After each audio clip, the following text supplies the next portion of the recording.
Hey everyone, welcome to D Time Season 1, Episode 53, The Millennial Misconception.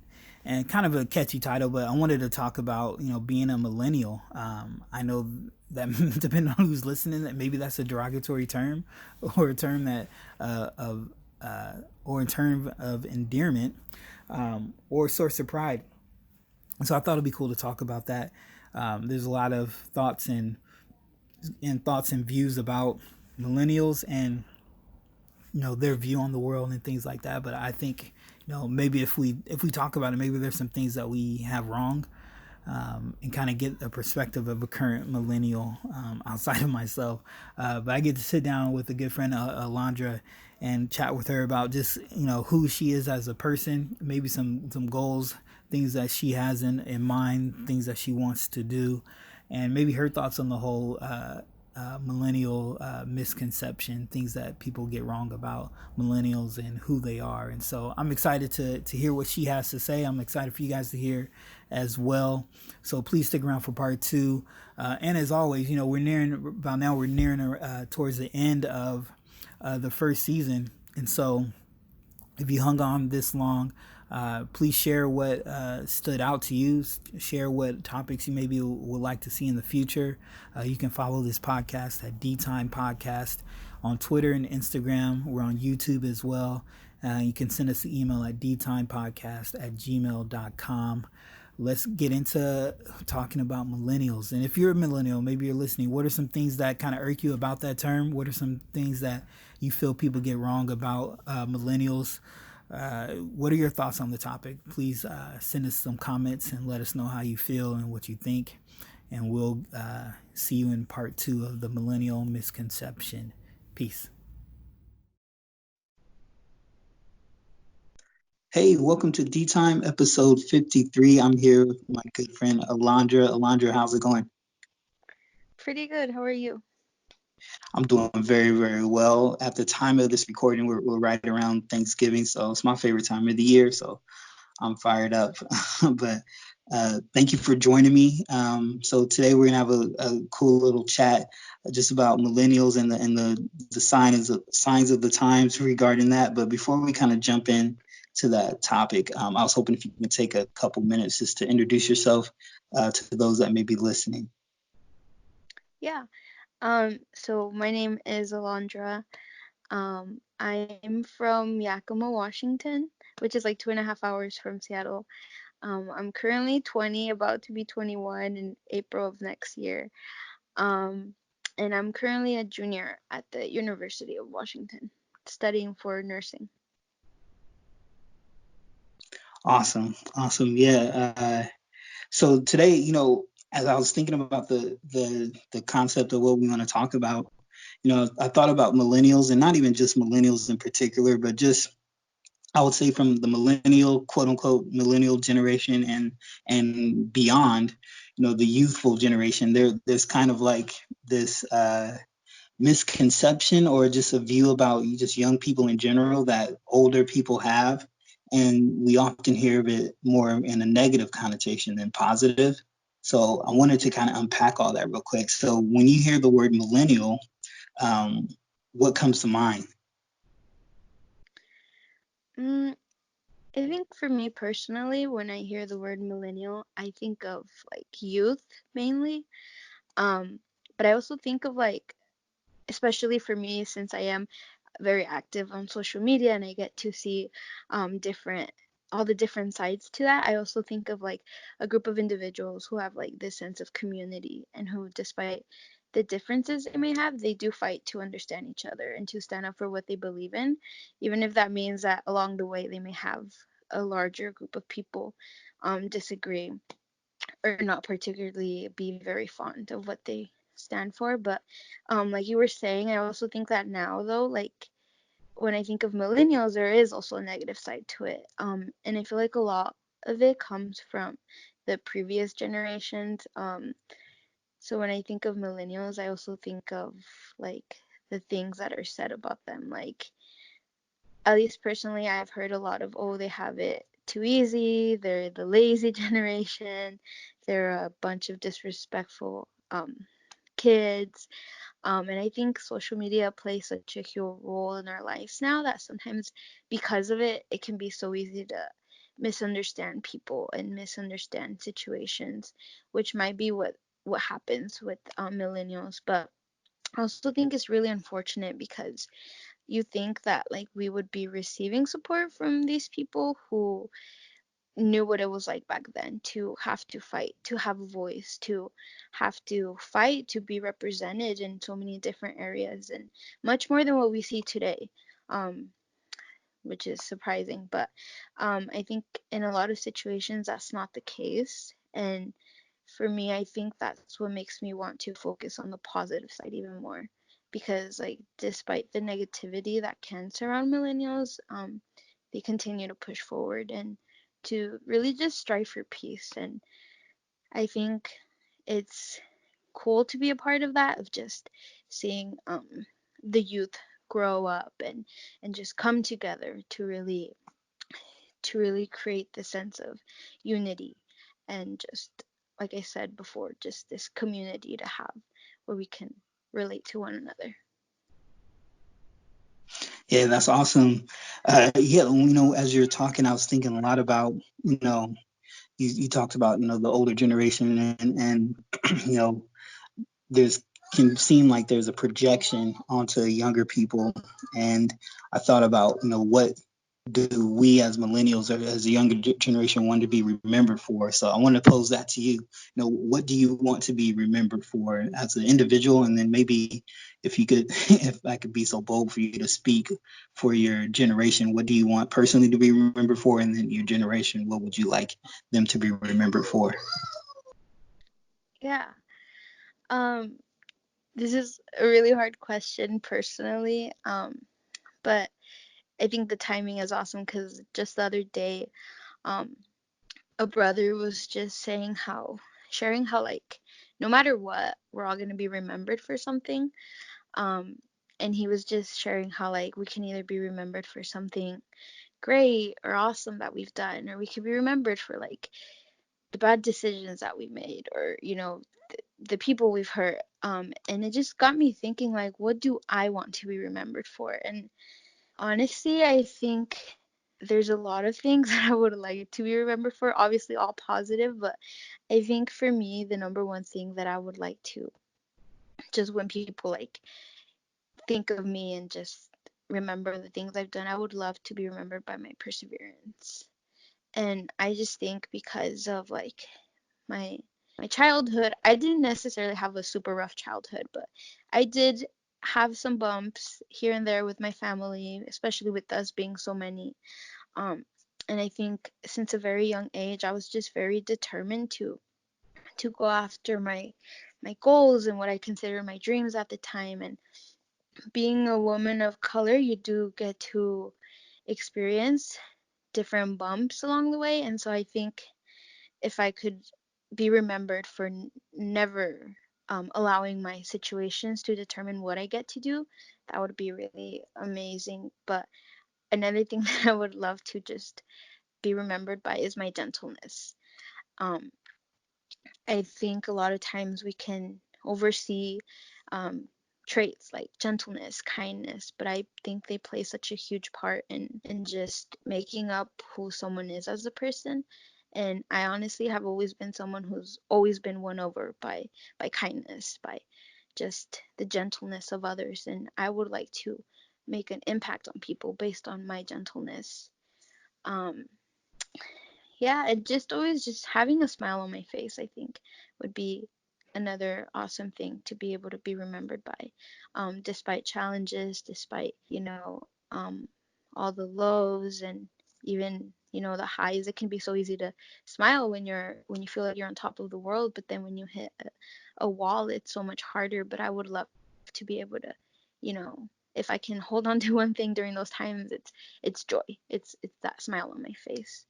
But that's for me personally. To answer the other part of your question, I think as a group, I think it'd be very important just to be seen as, kind of tying it back to what I said for the first question, just being the group of people who stood up for what they believed in, which I see a lot Hmm. of today, especially with so many topics that are very controversial. Like, you see a lot of hate, but you also see a lot of like standing up for each other, even if people may not really they may not really relate to certain issues or certain topics. They use their voice, and I think that's what makes millennials even now so strong, and so just so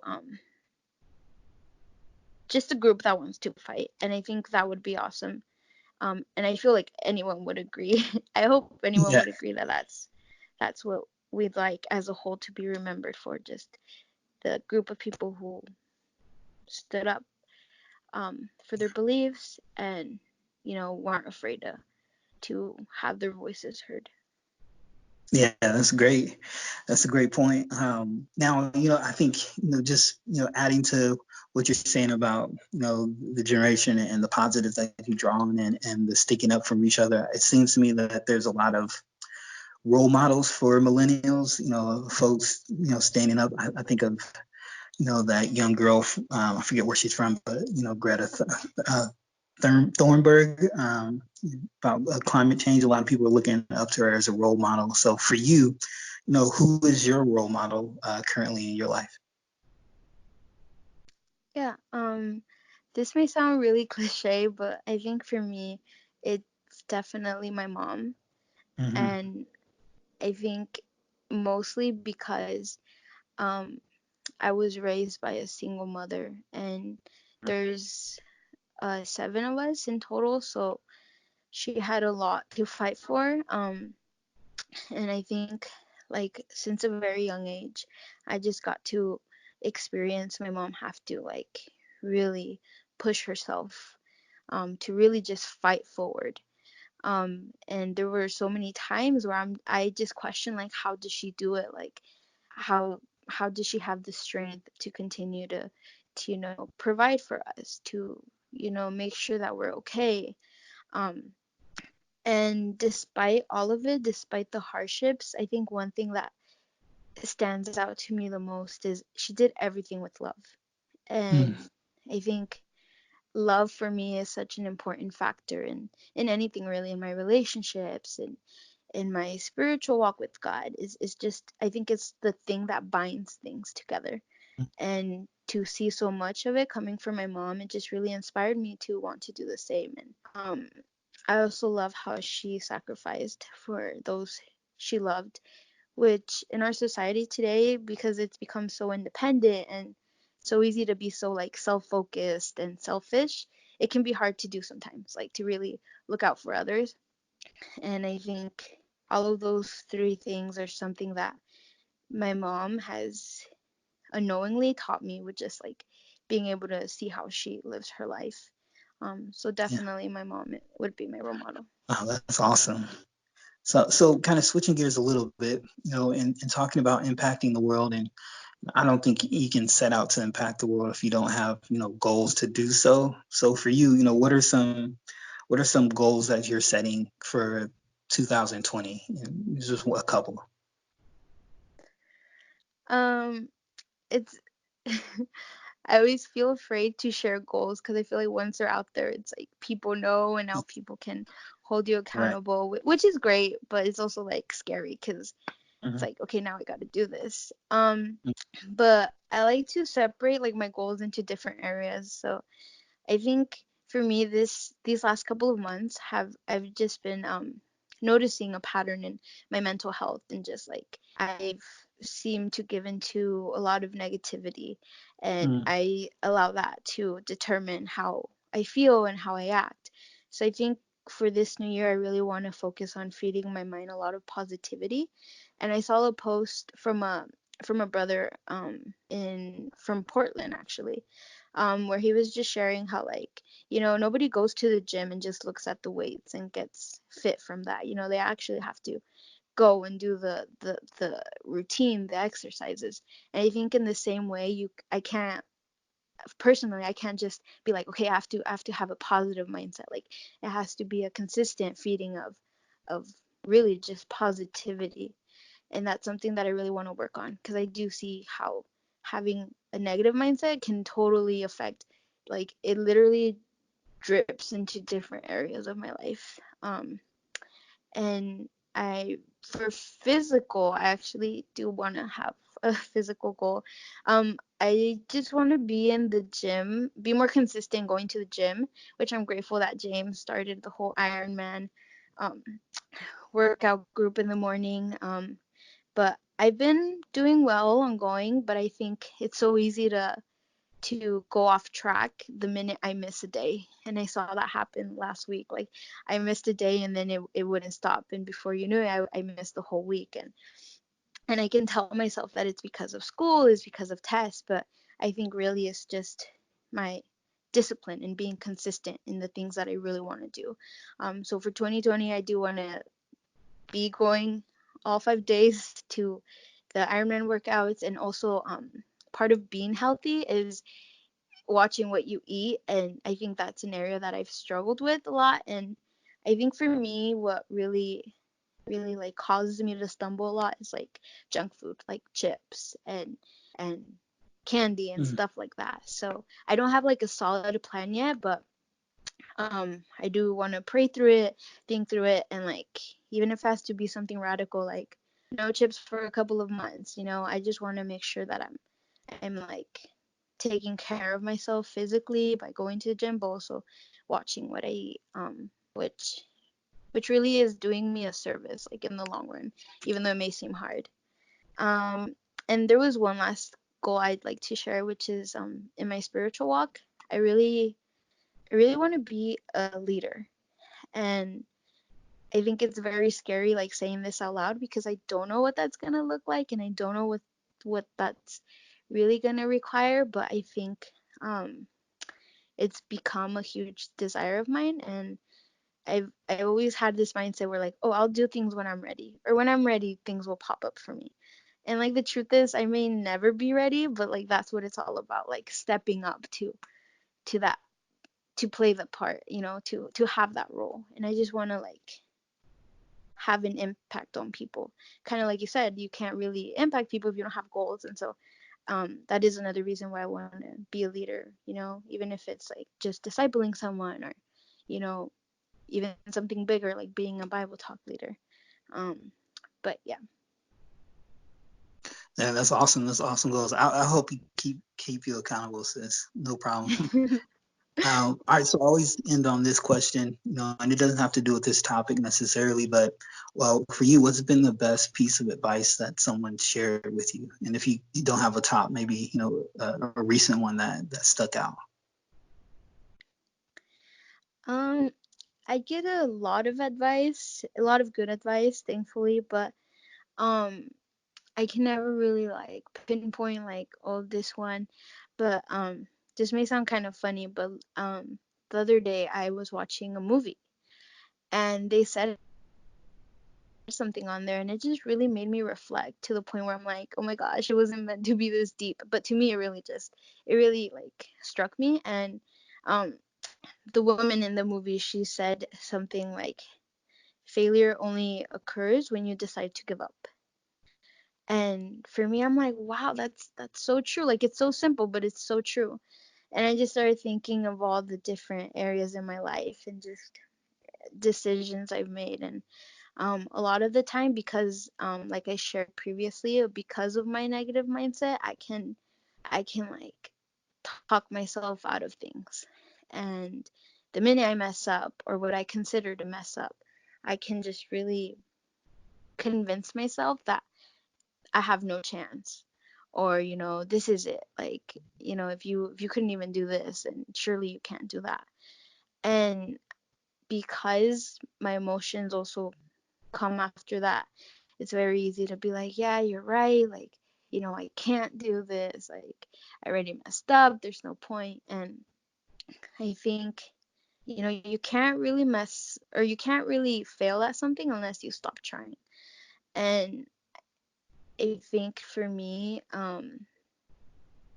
part of my desired growth that I want to have, that I wish to have, is gonna come from choosing to get back up, even after I fail at the things, or I believe I failed at things.